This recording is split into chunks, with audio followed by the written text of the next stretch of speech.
queria muito agradecer o convite que me foi feito e cumprimentar a temática que está sendo discutida aqui hoje, a oportunidade de discutir esse tema.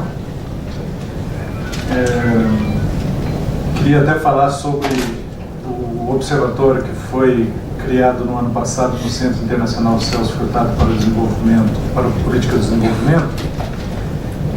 E eu escolhi uma frase do Celso Furtado que eu acho que, pelas discussões aqui da manhã, ela é muito atual, e eu acabei escolhendo essa como uma frase lapidar do observatório, que se o crescimento econômico continuar a se fazer com crescentes desigualdades regionais e sociais, o país não terá futuro. Acho que o país precisa enfrentar esse conjunto de questões que dialogam com a questão regional, territorial.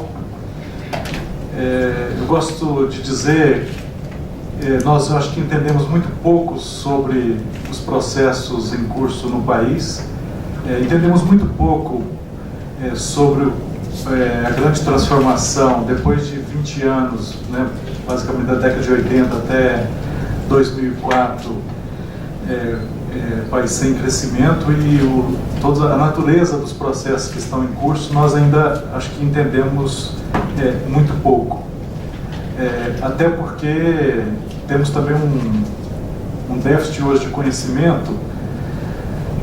Eu defenderia pelo menos isso. Nós conhecemos muito pouco sobre o Estado, e conhecemos pouco sobre a empresa também, a grande empresa. Pelo menos como professor, eu sempre gosto de dizer isso bastante para os alunos: precisamos entender a empresa hoje e o Estado no capitalismo de forma geral, mas o Estado que se configurou no Brasil a partir de 1988, com a nova Constituição. Então esse Estado que necessariamente precisa pensar, articular políticas, coordenar ações em torno desses novos polos de crescimento que tem no país, dialogar com a grande empresa, quer dizer, com a grande, que, como nós vamos ver aqui, alguns dos maiores investimentos que têm transformado a face territorial do país, é fruto do planejamento dessas grandes empresas. Há um ponto importante para o debate hoje no Brasil, que essas grandes empresas, né, que é muito fácil nomear 3 ou 4 empresas, públicas ou privadas, Petrobras, Vale e outras, que têm realizado investimentos estruturantes, investimentos pesados nas várias macro-regiões brasileiras, com fortíssimas transformações territoriais, sociais, ambientais, etc. E muitas vezes a própria empresa privada contratando aquilo que seria um planejamento territorial ali daquela região. Então isso acho que é um ponto importante para o país, pensar sobre isso, a necessidade do Estado ter ações realmente de coordenação do nosso complexíssimo pacto federativo, né? Nós tivemos, no pós-88, algumas transformações federativas que criaram, do meu ponto de vista, um municipalismo muitas vezes exagerado. Depois você tem uma contra-reação da União. Eu acho que uma temática importante para pensar hoje o que será desses novos polos é tentar entender, por exemplo, o nível estadual. Acho que entendemos também muito pouco qual que é o poder do nível estadual de governo, qual que é o papel das agendas estaduais para se articular o planejamento territorial do país. E realmente, como já foi bem mostrado aqui nas intervenções, nas questões que foram levantadas, acho que o país vive um novo momento, um momento paradoxal, é um momento em que toda a potência da variedade brasileira, eu costumo dizer que eu acho que essa é o nosso grande trunfo enquanto nação é a nossa diversidade, os vários Brasis, e como esses vários Brasis deveriam dialogar entre si e realmente ter um projeto nacional de desenvolvimento que terá que necessariamente enfrentar as duas maiores características, ou que terá que conviver com a primeira e enfrentar a segunda. As duas maiores características do Brasil, do meu ponto de vista, é que nós somos uma máquina de crescimento. Poucos países do mundo historicamente tiveram taxas de crescimento como o 30-80 que nós tivemos, ou mesmo como que o simples fato de você ter alguma estratégia de investimentos, você detona processos nesse país heterogêneo, gigante, continental, processos multiplicadores de renda, aceleradores de investimento, que dão uma dinâmica dessa máquina de crescimento que, para o economista, mesmo nas melhores teorias econômicas de dinâmica, é muito difícil entender na realidade quando se vai lá na pequena cidade do interior que está explodindo de crescimento, vamos dizer assim, tentar entender como que nós constituímos uma máquina de crescimento. Até vou falar 2 ou 3 vezes de um autor que eu gosto muito, que é Inácio Angel, e estou resgatando esse autor e tentando publicar algumas coisas sobre ele. Era um autor que pensava 2 coisas fundamentais, talvez ao final eu encerre por aí, que é a ideia de projetamento que nós precisamos em fechar bons projetos, mas outra ideia que o Inácio Angel tinha com muita clareza é essa, vamos dizer, ele chamava de superacumulação, essa nossa capacidade de crescimento econômico. Bem, se temos esse lado positivo de sermos uma máquina de crescimento, a face mais triste da nação sempre foi que talvez nós somos a maior máquina de produção e reprodução de desigualdades do planeta. Nós temos essa característica de transformar tudo, até coisas positivas nós transformamos, historicamente isso ocorreu no país, são transformadas em desigualdades. Desigualdades regionais, desigualdades sociais. Portanto, esse primeiro grande desafio, que é como ir desmontando aos poucos as várias máquinas que nós temos, que são máquinas setoriais, regionais, elas têm múltiplas faces. Como atacar isso, né? O país, então, no pós-2003, 2004, a partir do momento que cresce e, ao mesmo tempo, realiza o início do desmonte dessas máquinas, mas são máquinas seculares, décadas e décadas, até séculos, né, em que você foi reforçando, na verdade, a desigualdade, todas as desigualdades, configurando inclusive essa desigualdade sempre presente, que foi vista aqui, se você olha as cinco grandes regiões brasileiras, ou quando você entra em qualquer estado da federação, é muito fácil perceber esses desafios, então, de tentar desmontar essas máquinas de reprodução de desigualdades. E a saída para esse jogo de um país que cresce e, ao mesmo tempo, é uma máquina de desigualdades, é tentar valorizar aquilo que eu falava que é o nosso único trunfo, que é o trunfo da diversidade, o trunfo que o Celso Furtado chamava de inventividade, a capacidade do país de ter uma criatividade, um dinamismo e uma variedade enorme, que deveria ser um trunfo positivo, mas muitas vezes nós temos dificuldade de... Eu gostei muito aqui da expressão que o Nassif já usou algumas vezes, as peças do xadrez. Como que nós movimentamos as peças do xadrez para que elas reforcem o dinamismo e, ao mesmo tempo, possam desmontar as máquinas de desigualdades.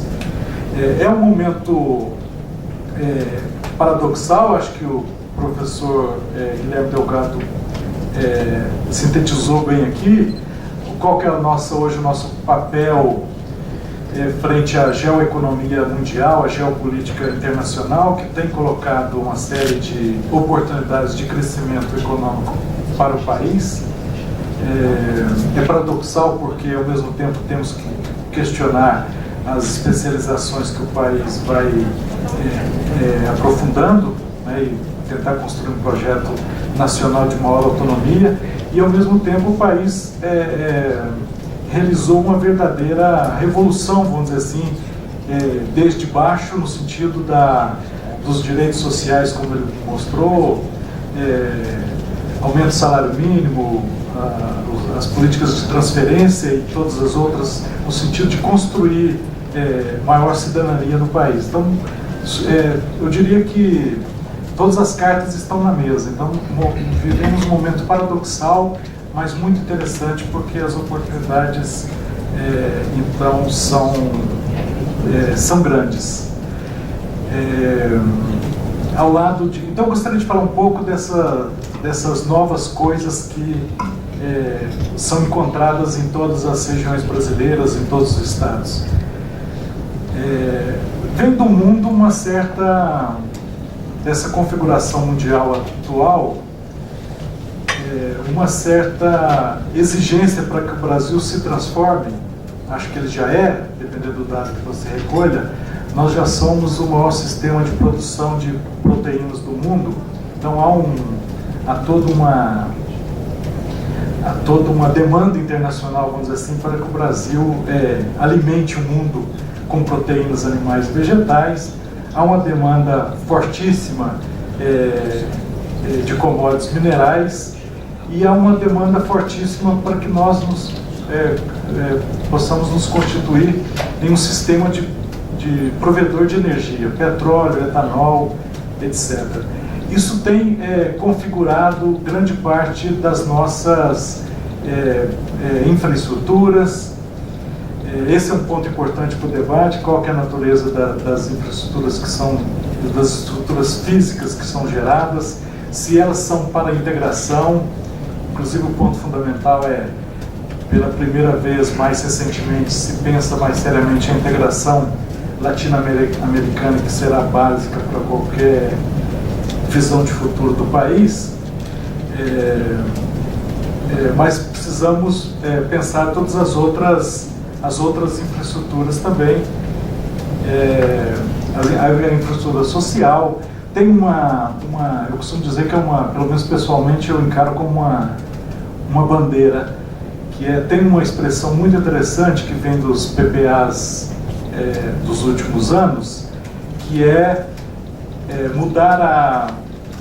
o país precisa mudar o padrão de oferta de bens e serviços, mudar a sua infraestrutura, eu diria, de utilidade pública. É isso que fará provavelmente a diferença nesses polos de crescimento. A capacidade de prover serviços públicos, de realizar verdadeiras revoluções no transporte público das cidades nossas aí que estão abarrotadas de carros e com pouco investimento público no transporte público. Transformar os serviços de saúde, educação e a provisão, por exemplo, então, desses bens de utilidade pública. É isso que poderia construir o que eu costumo dizer, teoricamente, o Brasil tem pouco conceito de lugar, se você olhar nas várias línguas,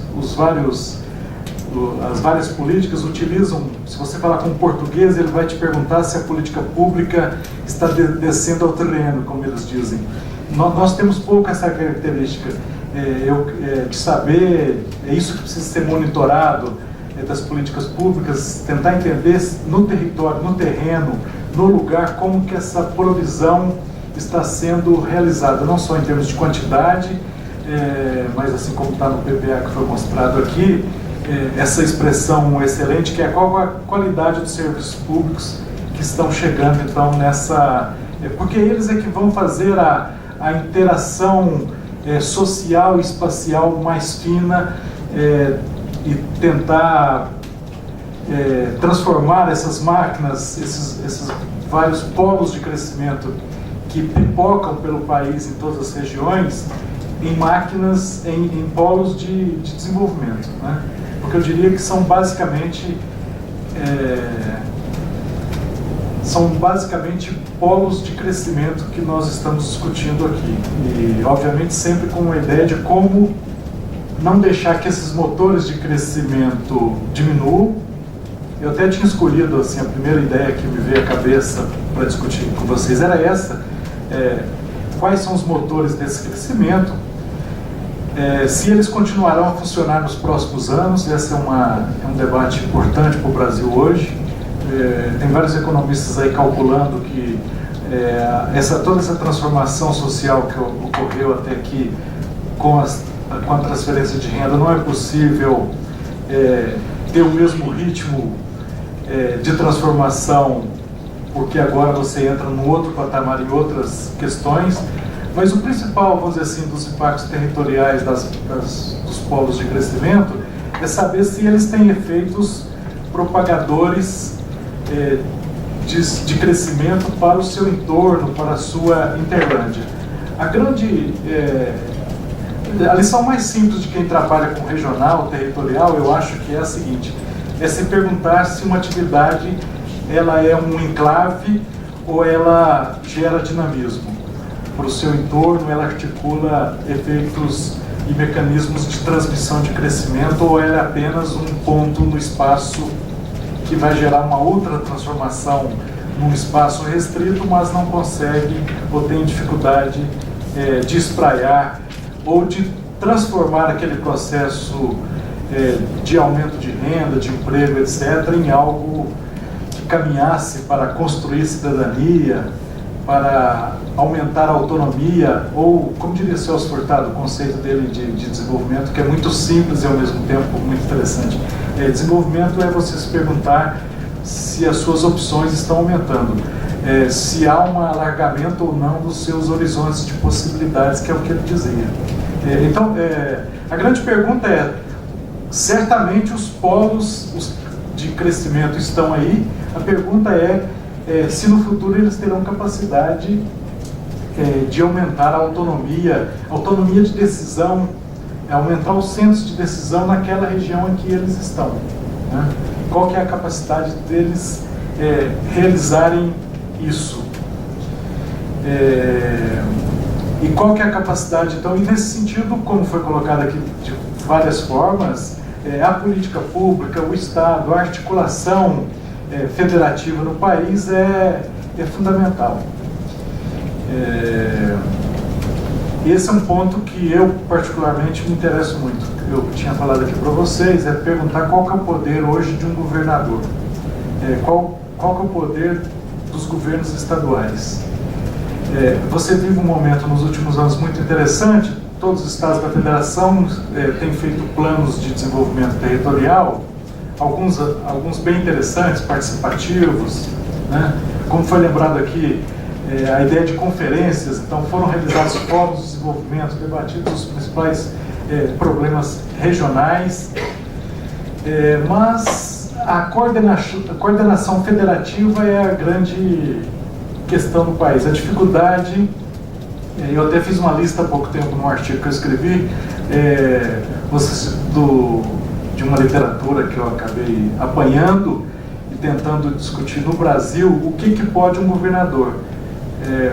Eu me lembro aqui de um ponto dessa lista, que geralmente a agenda de um governador é o que os cientistas políticos chamam de agenda oculta. Ele não vai explicitar a agenda dele, e muito menos, se ele não vai explicitar a agenda dele, ele vai ter dificuldade de discutir com o outro governador uma certa articulação entre estados próximos, por exemplo, com um problema comum, para tentar dar uma lógica territorial a essas questões. Ao mesmo tempo, há uma dificuldade enorme da cooperação entre os três níveis. Por isso, eu também defendo que existem vários instrumentos, mas os consórcios intermunicipais realmente é uma coisa que temos que discutir muito e promover debates e tentar também treinar pessoal para realizar isso, né? Ou as nossas próprias instituições também. Vimos aqui uma apresentação do Banco do Nordeste. É uma pena que praticamente, enquanto bancos estaduais de fomento, de desenvolvimento, sobraram muito poucos, né? Foram desmontados, assim como as instituições estaduais de pesquisa que estudavam, diagnosticavam o seu estado, e que ao longo da década de 90 foram desmontadas, ou agora os seus bons funcionários estão todos aposentando nos últimos anos, porque elas apareceram mais ou menos na mesma época, essas instituições como o IPARDES, FE e tantas outras no Brasil como todo estado tinha um, e tinha um banco de desenvolvimento ao lado que trabalhava articulado. Sobraram muito poucos estaduais e, felizmente, no Nordeste tem um BNB que procura articular uma série de políticas, mas que eu saiba, tem uma pergunta que eu queria ter feito, um ponto importante para consórcio é isso, por exemplo, os bancos não emprestam para consórcio. Portanto, o banco tem dificuldade de articular o que seria o territorial. Mesmo o BNDES tenta realizar isso na sua diretoria de desenvolvimento regional, que é olhar um bom projeto e, no mínimo, perguntar se aquela região tem um plano de desenvolvimento territorial e se aquele projeto de investimento privado se encaixaria ou dialoga com aquele documento que o Estado fez ou que a região fez. Mas os bancos têm, então, dificuldade de realizar isso. Precisamos encontrar formas, por exemplo, de emprestar ao consórcio ou de emprestar para articulações de um determinado território, para que ela pudesse realmente articular ações que geralmente são dispersivas, muito mais caras, quando não são realizadas de forma concertada. Quando eu falo isso, eu me lembro então do Inácio Rangel. O Inácio Rangel tinha uma coisa maravilhosa, que ele era, quer dizer, um autodidata, que tem sites muito interessantes, mas desde como assessor do Getúlio, depois como funcionário do BNDES, sempre foi preocupado em aquilo que falávamos aqui, né, discutimos, da necessidade de ter bons projetos. Acho que o país precisa, esse é um ponto importante também para o debate, o país tem que voltar até a lógica do projeto, ou do que o Inácio Rangel chamava de projetamento. Me lembra muito o momento atual, esse momento dos polos de crescimento, tudo que nós estamos discutindo aqui, porque eu diria que nós temos projetos em andamento. Não é o caso de parar e chorar que esses projetos não são bons, ou de discutir, é claro que temos que pensar outros, mas só discutir projetos utópicos, vamos dizer assim, o carro está andando, né?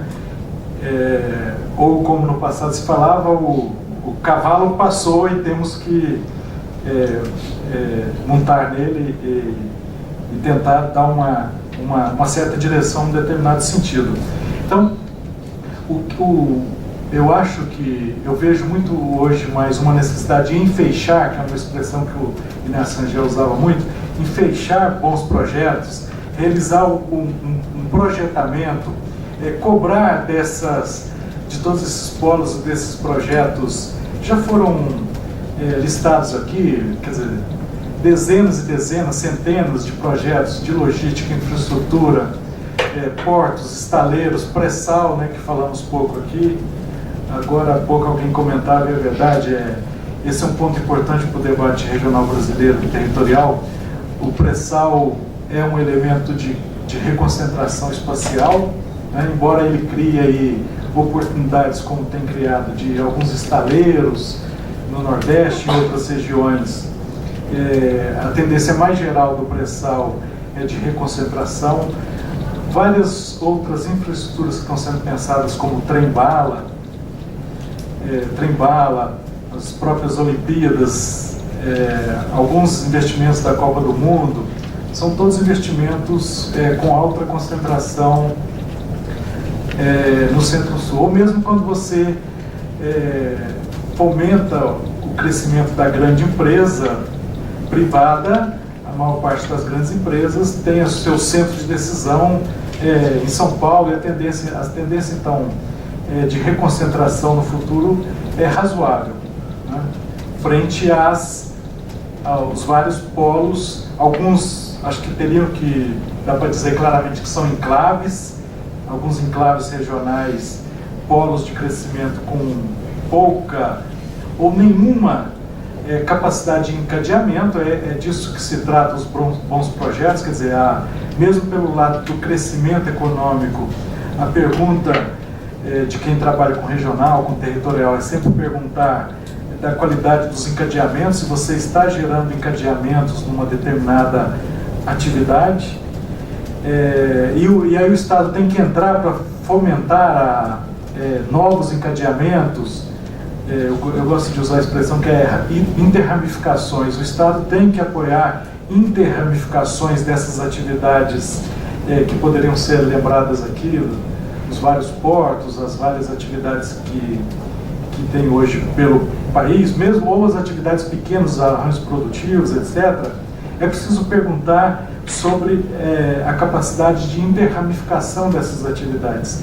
Se elas geram empregos de qualidade, se elas geram impostos, se elas geram divisas, se elas articulam, vamos dizer assim, o interurbano, que eu acho também fundamental. Não dá para discutir as interramificações sem discutir o que eu chamo de interurbanidade. Eu quero saber se esse polo de crescimento não é apenas um enclave numa parte da cidade tal, que na verdade todo o resto da cidade, imagina os dados que o Miguel passou aqui do censo de 2010, das cidades dobrando em uma década, às vezes triplicando numa década, como que ficou ali saneamento, habitação, etc, etc. Muitas vezes você tem então um mero enclave de crescimento sem nenhuma interurbanidade, sem nenhuma articulação entre as cidades ali de uma determinada região. Geralmente muitas vezes há uma sucção, vamos dizer assim, do excedente de uma determinada região para aquele centro que está crescendo, enquanto o seu entorno aumenta a pobreza. Então essa discussão do que eu chamo de interurbanidade é fundamental. Ao mesmo tempo, os vários projetos, cadeias e tudo mais, tem que pensar o país como um todo, pensar o que eu chamo de interregionalidade. É possível hoje montar, vamos dizer assim, um projetamento que pensasse a matriz de sumo produto do Brasil regionalizada e de equipamentos que o polo tal necessita, que poderiam ser produzidos, ou muitas vezes são produzidos no país, mas há uma desinformação. Então é preciso fomentar uma visão mais sistêmica dessas atividades. Inclusive, é como se fosse dialogar vários sistemas. Falta um diálogo entre o que a gente poderia chamar de um sistema de ciência, tecnologia e inovação, inclusive no sentido forte, lato, de inventividade. Não é só a inovação high-tech, mas a magnífica diversidade que tem no país, principalmente quando se pensa em Amazônia, quer dizer, as novas atividades, as atividades que são possíveis, atividades produtivas da Amazônia, como que elas se articulam com o seu aparelho de ciência, tecnologia e inovação, como que isso dialoga com o seu sistema de fomento, com a capacidade de financiamento. Isso tem que ser pensado, todas as questões têm que ser pensadas juntas, quer dizer, qual que é a capacidade de articular o sistema de fomento que tem no Brasil. Você tem uma associação e tem alguns bancos de desenvolvimento estaduais que sobraram, tem o papel fundamental do BNDES, que é um daqueles grandes transformadores, né? O BNDES tem uma capacidade fortíssima hoje de realizar o que a gente poderia chamar de planejamento territorial do país, na medida em que ele opte por projeto tal ou projeto A ou B, ou que ele consiga realizar esse debate territorial. Pensar, inclusive tem um projeto muito interessante, eu acho que esse é tem um projeto do BNDES que são os programas do entorno dos grandes projetos, né? Você decide um grande projeto, todo projeto realiza uma desestruturação regional. Então é muito importante que você tenha uma visão ampla sobre essa região do grande projeto, porque muitos aspectos sociais, ambientais, etc., serão desestruturados por esse grande projeto. Então o BNDES tem um programa que me parece deveria ser fortalecido, do impacto no entorno dos grandes projetos. Ou seja, tudo envolve essa ideia de fazer com que as várias estruturas, né? Aí eu acho que um autor fundamental que eu tenho também tentado, acho que temos que fortalecer e colocar no debate. Esse é um ano no Brasil hoje do Prebisch, né, que o Centro Celso Furtado publicou aí 2 grandes livros sobre o Raul Prebisch, mas acho também fundamental no Brasil hoje se discutir Aníbal Pinto, que era o autor que pensava como que você tem que pensar todas as estruturas simultaneamente. Não adianta você discutir polos de crescimento só pensar a estrutura produtiva. Você tem que pensar, por exemplo, qual a estrutura de distribuição de renda que aquele polo de crescimento gera, né? Pensar as formas de fomento, de financiamento a isso. Tentar articular territorialmente. E aí o país avançou muitas vezes formalmente. Precisamos dar conteúdo aos vários fóruns regionais, comitês de bacia, por exemplo, que tem no Brasil inteiro, que é um outro espaço muito interessante, muito organizado, com uma boa legislação, mas ele é específico. Você não, aqui no Brasil tem essa mania muitas vezes de tem um modismo em determinado espaço institucional e você começa a utilizá-lo para tudo. Então o comitê de bacias não é para fazer todos os assuntos territoriais deveriam ir para lá quando você não tem outro. Eu vejo isso muito acontecendo em alguns comitês. Comitês de bacia, eles são fundamentais, mas eles trabalham com questões específicas, né? Ao lado disso, você deveria ter também consórcios intermunicipais, mas também não é para realizar todas as questões. O consórcio municipal ainda ele é uma mistura territorial-setorial, então você tem que articular em torno de algumas questões setoriais, uma pactação, vamos dizer assim, territorial para a resolução de alguns problemas entre alguns municípios. Os fóruns são fundamentais. Os fóruns de debate, as agências de desenvolvimento regional, quer dizer, com algum modismo, como eu disse, um problema do país é isso: você banaliza muitas vezes experiências exitosas, interessantes, como é o caso da discussão de APLs no Brasil. Você passa a chamar qualquer coisa de APLs, então na verdade você esvazia a potencialidade dos instrumentos. É preciso então essa grande capacidade de coordenação estratégica, tentar criar, vamos dizer assim, sistemas nacionais, como está no papel hoje, né, do Ministério da Integração, por exemplo. Tem lá no papel há algum tempo a criação do Sistema Nacional de Desenvolvimento Regional, que um elemento é esse, de uma coisa que eu ando fazendo muita propaganda, né, que vão ser realizados agora, em todo o país, até o final do ano, as conferências regionais, as conferências de desenvolvimento, para pensar todos esses planos que cada estado tem, ou mesmo micro-regiões, e vão ser constituídos então delegados, até que em dezembro, dia 17 de dezembro, eu acho, vai ter uma grande Conferência Nacional de Desenvolvimento Nacional em Brasília.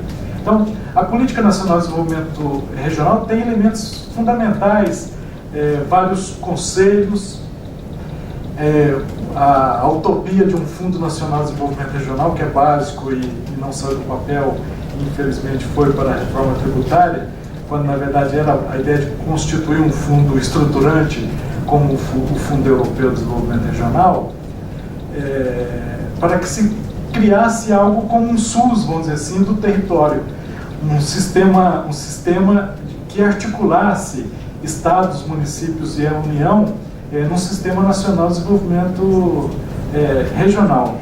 Só isso, essa visão ampla e geral, que pudesse, vamos dizer assim, articular as escalas espaciais, desde pensar o papel do Brasil no mundo, pensar a América Latina, que esse eu acho que é um grande mérito do governo Lula para cá, a articulação latino-americana que precisa ser pensado, os projetos todos aí de investimento, de articulação de políticas públicas, mas também pensar, eu sou daqueles que eu ainda defendo que as 5 regiões, as 5 macro, elas ainda existem, até porque elas estão politicamente organizadas, muitas vezes em superintendências, né?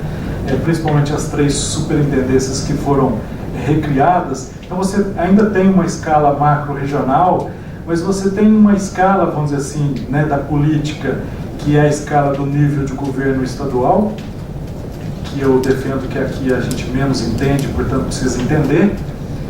E você tem que criar no Brasil a escala que eu chamo supralocal, a escala micro-regional.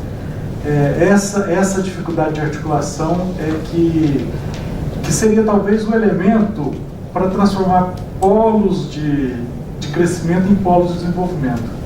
Sem articulação micro-regional, ficará muito difícil você transformar então todo o dinamismo desses vários pontos que tem hoje no país em algo que fosse razoavelmente articulado micro-regionalmente. Então nós temos essa dificuldade. Eu vou encerrar basicamente por aqui. Nós temos uma dificuldade enorme, tanto naquela ponta que eu dizia, mudar o padrão de oferta e chegar no terreno, para ficar só na palavra portuguesa, né? Para chegar no place, para chegar no lugar. Nós temos dificuldade das políticas públicas chegarem com qualidade no lugar, no terreno. Temos uma dificuldade enorme de construir o supralocal.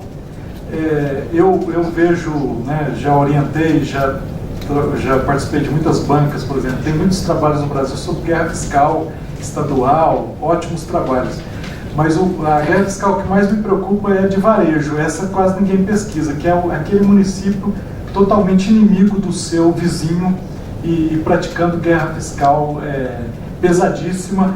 Então algo que dá certo lá naquele outro município, ele vai querer replicar, mas nunca haverá qualquer coisa de cooperação entre eles. Acaba realizando isso via isenção de impostos, benefícios para a empresa vir para cá que está lá no outro município. Então nós temos uma dificuldade enorme de associativismo municipal e, portanto, de construir esse supralocal. E, ao mesmo tempo, nós banalizamos muito a potencialidade do debate do desenvolvimento local no Brasil durante a década de 90. Então, é preciso certamente reconstruir, e as políticas territoriais têm que ser realizadas em múltiplas escalas. Isso acho que está em papel em todos os documentos de Brasília, muito interessante, né? O grande desafio de todos os brasileiros é tentar transformar isso na realidade cotidiana de todos os brasileiros, para sim realmente manter a nossa máquina de crescimento e ao mesmo tempo desmontar a nossa máquina de produção e reprodução de desigualdades. Então ficaria por aqui.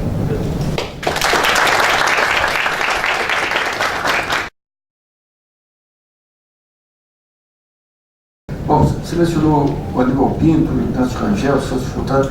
É interessante que essa visão do desenvolvimento sistêmico, né, que é uma visão que já o próprio Celso Furtado, já dos anos 80, enfatizava muito isso, inclusive aspectos culturais. Né? Quando você pega os anos 90, aquela fase inicial do Real, o modelo de desenvolvimento era unicamente você concentrar. Isso aí, eu lancei um livro chamado Os Cabeças de Planilha, que eu encerro com uma entrevista com o presidente André Cardoso. E daí é o seguinte, fala, por exemplo, papel de pequena e microempresa, papel de inovação, papel disso, papel daquilo. Não tinha uma dessas ideias no radar do modelo econômico. Então, qual é o modelo econômico? Fortalecer grandes grupos, por grandes grupos se entende assim. Aqueles grupos financeiros que surgem nos anos 80, 90, que são beneficiados pela privatização, e esses grupos seriam a ponta de lança, ou seja, eles iriam na frente e o Brasil iria atrás. Esse tipo de visão de desenvolvimento, você pegar um setor, cobrir de regalias e esse setor ser o fator modernizante, isso eu acho que o Hirschman, quando ele, pelo Banco Mundial, Robert Hirschman, ele vai na Colômbia, a Colômbia não tinha nada, só tinha um setor de café lá. Então ele propõe políticas, se você não tem nada, vamos propor políticas para pegar o único setor moderno lá e você tenta fazer com que esse setor se espraia por outros setores. Né? Quer dizer, naqueles anos 50, 60, no próprio Brasil, a visão do Nelson Rockefeller, que no certo momento se encantou pela América Latina, era um negócio mais equilibrado. Você criar uma classe média que conseguisse superar o coronelismo da política, criar esse mercado de capitais. Né? Mas aqui essa visão sistêmica, ela não, só agora está se voltando, era sempre aquela visão monocótica. Né?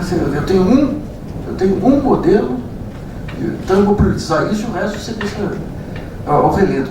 Mas ainda lembrando o Inácio Rangel, ele era uma figura fantástica. Né? Ele pegava todos os melhores componentes da visão mais à esquerda, mais à direita. Ele não tinha essas compartimentalizações, né? Essa questão dos projetos. Ele tinha essa visão de você beneficiar. Ele não queria política monetária restritiva, porque achava que a inflação permitiria criar grandes grupos financeiros e o que faltava ao Brasil era capital. Não querendo transpor essa situação, essa visão dele, que era dos anos 60, né, para o quadro nacional, será que, digamos, a concentração do mercado bancário e financeiro, o fato de você não ter mais bancos regionais, que é um processo que vem lá dos anos 70 e se acelera muito aí com as políticas monetárias dos anos 90. Será que se tentou suprir isso aí com cooperativas de crédito também? Então acho que tem um grande potencial aí, mas ainda não realizado. Mas será que essa questão da concentração bancária também não é um fator relevante aí para a manutenção desse status quo de concentração econômica regional? Eu acho que sim. Principalmente quando se pensa o passado dos bancos, os bancos estaduais que conseguiam realizar essa articulação junto com as suas instituições regionais, e você então articulava isso, os bancos estaduais com o Banco Nacional de Desenvolvimento, isso dava toda uma lógica, vamos dizer assim, nacional de projetamento, para usar então o Rangel. Enquanto isso, depois você vai fortalecendo cada vez mais. Eu costumo dizer que é um pouco estranho, né? Porque o capitalismo brasileiro é um capitalismo estranho, de crescimento forte, mas ele tem fraco os três corações que geralmente, teoricamente, o capitalismo tem. Um é o sistema de sancionar decisões empreendedoras, vamos dizer assim, que é o sistema de crédito de longo prazo, né? O sistema bancário não é um sistema que provê, então, crédito de forma diferenciada em curto, médio e longo prazo. Ele é restrito, então nós temos um sistema de crédito muito atrasado, vamos dizer assim, para o século XXI. O outro coração é o sistema de exação. A nossa tributação é a tributação totalmente equivocada. O professor Guilherme deu um exemplo. Então, como que a gente vai constituir fundos de proteção social se nós temos um sistema fiscal tributário de exação torto, né? Não temos é um sistema então que apoia, inclusive ligado ao mercado bancário, que já é torto, apoia o rentismo e penaliza, vamos dizer assim, a horta e o processo produtivo. E ao mesmo tempo um outro coração de todo o capitalismo, que é o que eu chamaria de sistema de aprendizagem. Quer dizer, o sistema, eu incluiria inclusive saúde, quer dizer, uma população que tem uma boa saúde, educação, ciência, tecnologia e inovação de forma articulada. Quer dizer, isso foi comentado muito bem aqui pela manhã. Se você vai se especializando, se você não aposta nas novas possibilidades, em tudo, biotecnologia, novos materiais, se você apenas volta o seu sistema de ciência, tecnologia e inovação para aquilo que você já se especializou, você não vai ter futuro. Então, o sistema bancário, ele tem, quando o Inácio Rangel falava do capital financeiro que o país precisa constituir, é muito nesse sentido, dessas articulações, dessas estruturas todas, para que o país possa, então, sancionar decisões arriscadas, decisões incertas, num processo de longo prazo, né, que não precisa o tempo todo do amparo do Estado quando o investimento é um investimento mais arriscado e que, portanto, fica à mercê das conjunturas internacionais. Então, o mesmo nosso enfrentamento da crise mostrou como que, mesmo fazendo, se você faz com o BNDES, basicamente, né, uma política de crescimento, os resultados estão aí em relação ao que é hoje o Brasil, em relação aos países que estão em forte crise. Então, é preciso avançar no sistema bancário que provê esse crédito empreendedor, vamos dizer assim, de longo prazo. Uma pergunta aqui, tentar fazer amarrar aqui algumas ideias para formular uma pergunta. Eu vou pegar uma memória do Nassif de uns anos atrás, que ele comentou que ele estava correndo, ele escreveu isso aí. Aí ele encontrou uma pessoa importante, que eu não lembro o nome, aí ele falou, o Brasil está mudando. Ele falou, eu não vou ver, mas eu sei que vai acontecer. Eu não sei quem é o nome da pessoa que você escreveu. Você estava fazendo um Cooper, você escreveu um post sobre isso. Pegando essa ideia da mudança que a gente vem colocando, alguns, por exemplo, o rapaz aqui comentou comigo que ele já acredita que o neto dele, talvez. Tem um artigo do FHC de 2010 que ele fala assim, para onde vai o Brasil? Depois o Márcio Portman respondeu, para onde vai São Paulo? E no começo do ano passado, o professor Vanderlei Guilherme dos Santos fez uma aula magna inaugural no Rio sobre a nova era Vargas. Então aí, dentro dessa questão, para onde vai São Paulo, para onde vai o Brasil na nova era Vargas. É isso que eu venho pensando um pouco isso, até escrevi sobre isso, porque eu, como paulista, São Paulo não pensa o Brasil, nunca pensou. São Paulo quer que o Brasil copie São Paulo, né? Dentro dessa. E o que a gente viu na primeira parte é que, de um certo modo, esses bolsões aí de estar copiando um pouco São Paulo, né? Na questão do crescimento desigual, uma série de coisas. Então, a minha pergunta, nesse sentido, né, você tocou no pré-sal aí, como é que a gente vai, você falou que eu entendi, é um projeto de país. O Nassif até complementou. Qual é o nosso projeto de país? Qual é o projeto do Bloco Sul-Americano? O Nassif comentou que vai ter um debate aí na Brasilianos, aí não sei se está ligado com o debate da rede de desenvolvimento da escola da Unicamp. Não. Quer dizer, tem vários focos de debate que está surgindo para pensar o país, para pensar o Bloco Sul-Americano. Como é que a gente pode ver isso? Porque eu vejo o pré-sal é o motor dessas coisas, porque aí eu vou entrar na questão do híbrido, que é São Paulo. A gente sempre colocou que São Paulo é a locomotiva do Brasil. Mas nesse século a gente tem outras locomotivas, agronegócio, pré-sal. O pré-sal, na verdade, é um trem-bala aí que está chegando e que eu percebo que a elite paulista só descobriu isso no ano passado, está pensando nisso no ano passado. Eu não sei se eu estou errado nessa intuição, mas eu percebo que existe uma preocupação enorme. E eu até fiquei surpreso ano passado quando descobri esse detalhe do todo, né? Que São Paulo ficou meio século sem um curso de engenharia de petróleo. E agora estou correndo atrás, isso é uma mudança grande. Então, como é que o Brasil vai criar um modelo ou um projeto de país? Como é que a gente vai construir isso? Tentando evitar o que está acontecendo nesses últimos tempos. Porque a discussão, esse é um problema bom que a gente está tendo no país, né?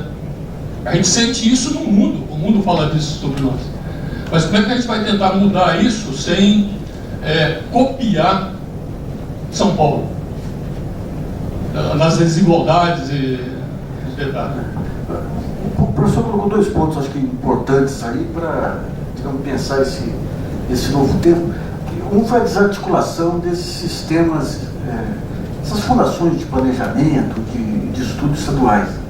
Aqui em São Paulo você tinha uma estrutura, SEAD, Fundação, a Fundap, CEPAM, e daí você teve o ajuste fiscal de meados dos anos 90 do Covas lá, que desmontou e não houve a reestruturação. Você conversa com o pessoal da Fundap, o que eles fazem? Prestam concurso, podem optar por meio período e o restante eles fazem freelancer para projetos de planejamento federais. Outra coisa é essa articulação dos bancos de desenvolvimento estaduais. Você tinha abusos, abusos terríveis que foram cometidos naquele período da redemocratização, que você perdeu o freio ali. Mas você tinha, independente dos abusos, você tinha uma estrutura que tinha uma função. E essa função, a maneira como trabalhar, foi desmontar, acabar. Você pega o Serra aqui, ele vende a Caixa Econômica Estadual. Vende a Caixa Econômica Estadual. E daí, em seguida, ele pega o dinheiro e cria uma agência de desenvolvimento para ele prestar dinheiro. Ou seja, você para emprestar dinheiro, você tem que ter estrutura de crédito, você tem que ter estrutura de análise de crédito, de capital, formas de distribuir esse crédito, né? Então, para você, por exemplo, em São Paulo, criar uma política de desenvolvimento, você teria que ter uma agência de desenvolvimento ou um banco estadual. Então, essa reestruturação, mas isso é só para o preâmbulo, para colocar a resposta para o professor. O governo teve que sanear a maioria desses bancos. Né? A maioria desses bancos foram saneados. O Rio de Janeiro, Banege, foi saneado. Não foi bem saneado, eles foram liquidados, né? Não, primeiro foi saneado. Sim. Depois liquidado. Só que saneado com valor acima do preço que foi vendido. A maioria deles. A maioria deles foi vendido com um preço bem abaixo do valor que foi gasto para sanear eles. A maioria deles. As privatizações, como o Nassif levantou, a Vale do Rio Doce, por exemplo, ela foi vendida de porteira fechada. Eu nunca tinha visto ser vendida uma empresa sem ser feito um levantamento patrimonial do que ela tem, da forma que foi vendida. Né? Se fala muito do governo FHC e essa tecnologia da telefonia, que hoje os telefones, todo mundo tem telefone. Será que as empresas brasileiras também não acompanhariam esse desenvolvimento tecnológico da telefonia? Eu gostaria de saber se não acompanharia ou não, qual foi a vantagem disso? A Telemig e a Telesp já estavam vendendo celulares. Aí não, quando vieram os espanhóis, os engenheiros tinham mais conhecimento sobre o setor que os espanhóis. O que você tinha era um problema de governança que tinha que ser resolvido para impedir interferências políticas e tudo mais. Agora, em vez de resolver os problemas de governança, você tinha condições, por exemplo, de fazer a chamada privatização com fundos sociais, criar empresas públicas de capital disseminado com regras de mercado de governança, mas não adianta. Ali você tinha, era uma visão política de você criar grupos que dessem sustentação política para cá, ajudasse a fazer pé de medos economistas para lá e Jogou o bebê da água do tirou o emprego brasileiro. Sim. Bom, vou aproveitar para, num contexto mais geral, eu queria dizer o seguinte, sobre os polos de crescimento e o regional brasileiro, que está ligado, dialoga com questões mais estruturais como um projeto de nacional de desenvolvimento. É preciso a discussão regional, um país com menores desigualdades regionais, etc., ou até foi comentado aqui, mas os economistas têm calculado que a desconcentração atual precisaria chegar em 2073, até estava essa dúvida. Muitos estudos mostram isso, continuar hoje para diminuir só em 2073. Então, são fatores, quer dizer, estruturais que precisam ser enfrentados, e todos os fatores estruturais você tem que perguntar se a sociedade está disposta e legitima isso. Então, eu que sou, vamos dizer assim, um militante do planejamento regional, me dedico a minha vida praticamente a isso, a discutir território e tal no Brasil, eu às vezes me pergunto se a sociedade brasileira legitima está disposta, por exemplo, a transferências, porque disso que se trata em algumas regiões que não tem regiões, o mundo sabe disso, na Europa, tem regiões que não tem o que você não vai conseguir nunca articular nada lá, naquela região, uma atividade produtiva que tenha, ou então vai demorar um século pelo menos. Então a sociedade tem que legitimar que você vai transferir recursos para aquela região durante 100 anos, por exemplo, né? Então essa é uma pergunta... Nós estamos há quase 2 séculos. Essa é uma pergunta que tem que ser respondida, porque toda a questão mais estrutural passa por uma repactuação, né? Aliás, essa é uma palavra que eu não usei aqui, mas quando eu falava em fóruns, a coisa mais utópica, assim, que eu gosto, utópica, mas ao mesmo tempo a Europa faz bastante, algumas regiões da França fazem, é o que eles chamam de pactos territoriais. Eles então realizam uma concertação regional, né, com os sindicatos, com a população, com as empresas, e realizam vamos dizer assim, um planejamento territorial, e como se eles registrassem em cartório, assinam embaixo, e pactuam, né, o que eles chamam de pacto territorial. Isso é o sonho que eu tenho para regiões do Brasil, para muitas regiões. Agora, isso envolve sempre uma concertação, no caso brasileiro, muito complicada, dado os interesses, vamos dizer assim, do subdesenvolvimento, eu diria. Então, o país nunca realiza, como eu defenderia, o país tem que realizar uma revolução educacional, por exemplo. Uma das questões de transformar esses polos de crescimento, ou todas as atividades interessantes que tem no Brasil como um todo, ou essa transformação desde baixo, com a mudança de renda dessa população de baixa renda, né, que está consumindo, né, esse é um problema seríssimo, né, lembrando aí do Celso Furtado, quer dizer, uma sociedade consumista, americanizada, etc., mas cadê a cidadania, melhores condições de vida, etc. Então você precisa de uma revolução, que precisa de uns 50 anos de uma revolução educacional, porque senão não vai ter ciência, tecnologia e inovação. Você tem que mexer no, como diria o Magri, no imexível, e aí o Brasil tem muito imexível, mas talvez o maior imexível é a questão fundiária, a questão da terra rural e urbana. Então não adianta você fazer uma política habitacional, de unidades habitacionais, sem pensar na questão do mercado fundiário urbano, né? Engraçado, quase ninguém no Brasil discute, mesmo os grandes especialistas em regional, nunca discutem a questão fundiária e da necessidade de regularização fundiária. Por exemplo, é impossível se você discutir o Pará, né? Mas não é só lá em cima, é impossível você discutir o Paraná sem discutir regularização fundiária. São estados da federação com problemas fundiários fortíssimos. Então, quando se fala em qualquer coisa para que o resto não vire São Paulo, ou pense em questões estruturais, o que é estrutural? Por isso a lembrança de Aníbal Pinto. Estrutural é que as estruturas têm que concatenar minimamente, elas têm que ser combinadas, articuladas. Você não pode consertar uma estrutura produtiva, por exemplo, sem consertar ou articulá-la com a estrutura de propriedade, por exemplo. Então, projeto de país, projeto nacional de desenvolvimento significa dar concatenação, sistematicidade, essas coisas todas. E precisa estar legitimada e pactuada pela sociedade, para que ela tenha continuidade. Porque qualquer questão dessa que a gente discutiu aqui, está discutindo hoje, passa por continuidade administrativa. Isso já é quase impossível no Brasil. Então você tem que legitimar processos.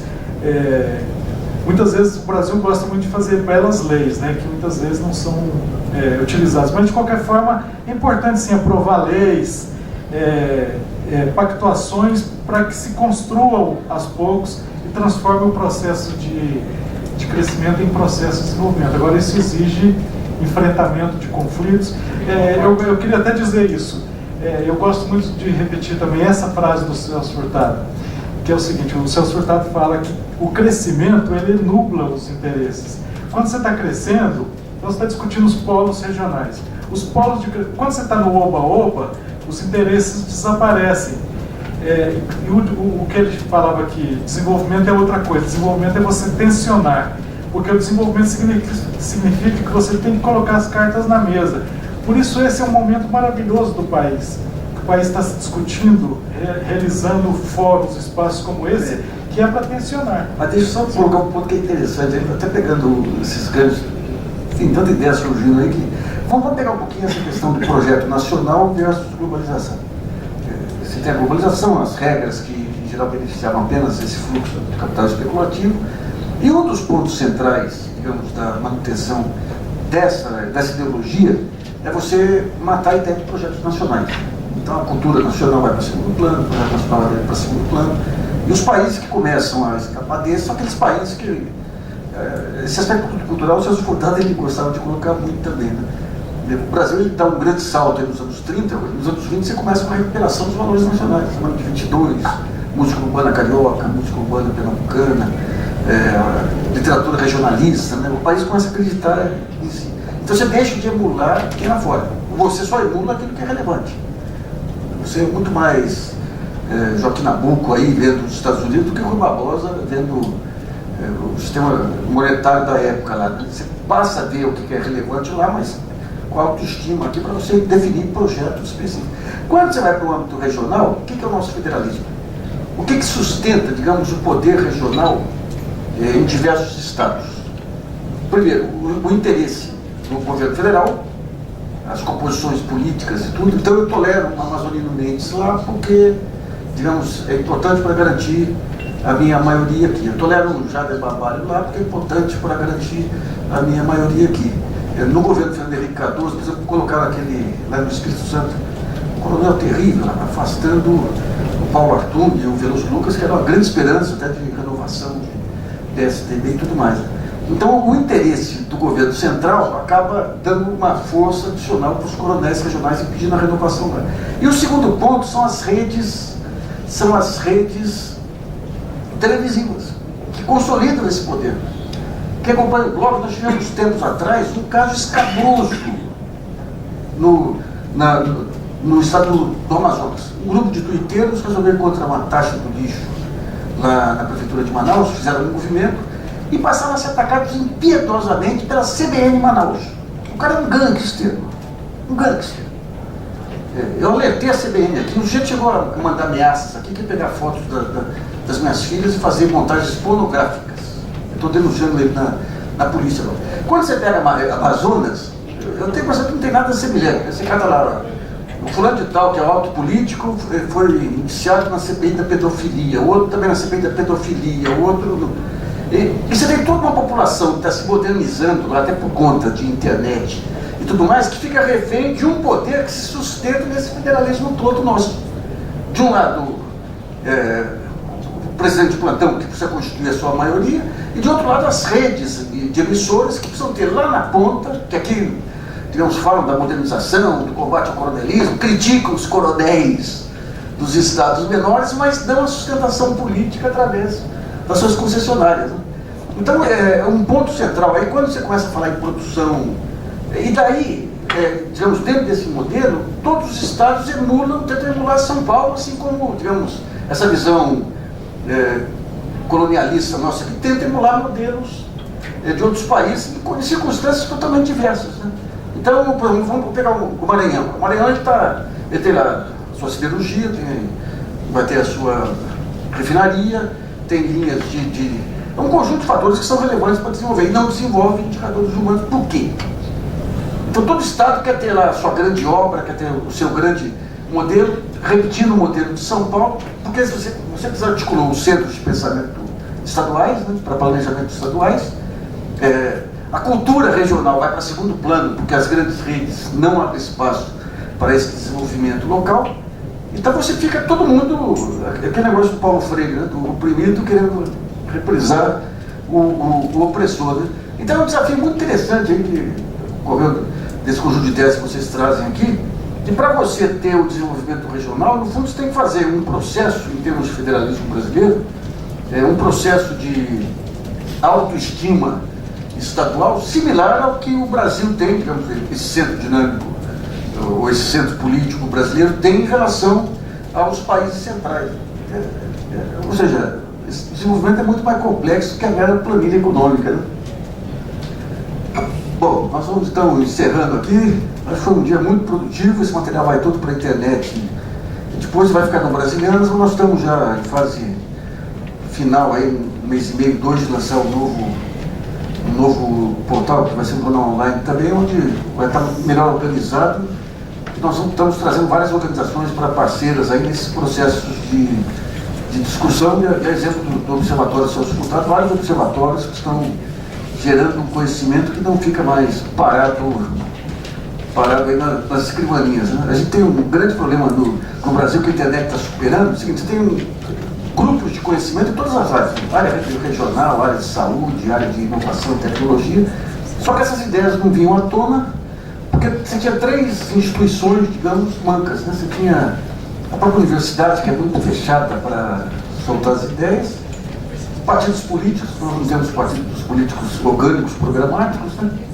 E a mídia, que é chamada mídia de opinião, que desde os anos 90 ela optou por tentar vender, então virou um misto de tabloide com jornalismo de opinião, que esses temas relevantes foram para o segundo plano. E com a internet, eu acho que todos nós aqui estamos cumprindo essa grande saga aí de construção coletiva do conhecimento, na mais verdadeira acepção da palavra. Eu queria agradecer muito a presença de vocês, a presença do professor Brandão aqui. Damos por encerrado então essa rodada aí.